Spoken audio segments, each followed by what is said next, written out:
He built an empire on murder, bootlegging, and bribery. The police couldn't touch him.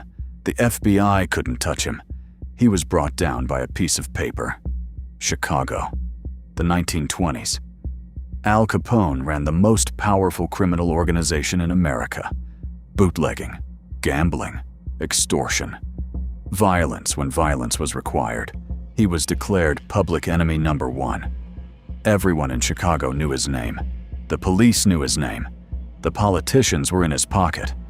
Nobody was brave enough to testify against him. He was suspected in some of the most brutal violence in American gang history, including 7 men gunned down against a garage wall in what became known as the St. Valentine's Day Massacre. He was never charged for it. Think about that.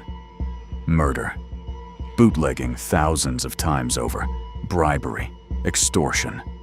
Not one conviction. Capone believed he was untouchable, and for years, he was right. But while Capone was building his empire in public, living like royalty, wearing bright suits, spending without a second thought, the federal government was quietly building something else. A case, not about murder, not about bootlegging, about money. Despite being worth an estimated $30 million, Al Capone had never filed a federal income tax return in his life. Not once. He claimed he had no taxable income. The Treasury Department assigned a unit of investigators, known as the T-Men, to quietly follow the money. For years, they built a paper trail, ledgers, receipts, records that proved Capone was earning far more than he claimed.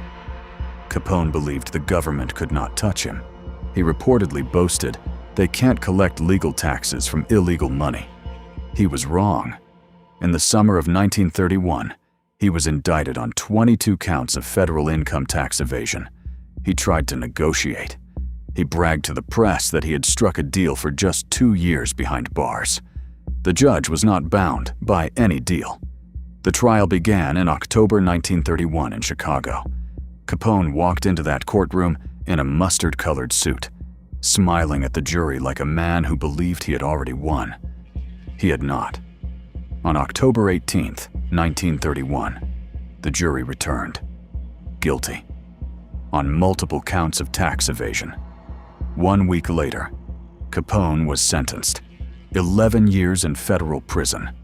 The longest sentence for tax evasion in American history at that time. Fined $50,000. Ordered to pay $215,000 in back taxes. As he was led out in handcuffs, he shouted, "I'm not through fighting yet." He was through. The man who built an empire on violence and fear, the man the police could never convict of murder, was taken down by paperwork he refused to file. Here is why I'm telling you this story. Not because of what Capone built, because of what he ignored. Al Capone mastered every dramatic part of building an empire. The strategy, the fear, the power, the image.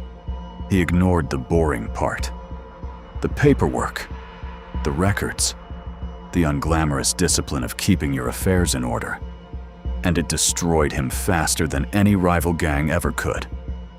This is not a gangster story. This is every young man building something today. You will meet men who are obsessed with looking successful, obsessed with the image, the car, the clothes, the appearance of power, and they ignore the boring discipline that actually protects what they build. The records, the structure, the unglamorous work nobody sees. Capone thought the visible parts of his empire were what made him powerful. He was wrong. It was the invisible part, the part he refused to handle, that ended him. The code is simple.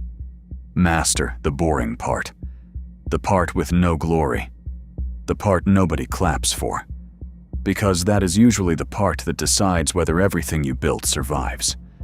That is the unwritten code. If this hit different, subscribe. Every week we break down the mindset, strategy, and discipline of the world's most calculated minds, and translate it into principles for the man who is ready to build something real.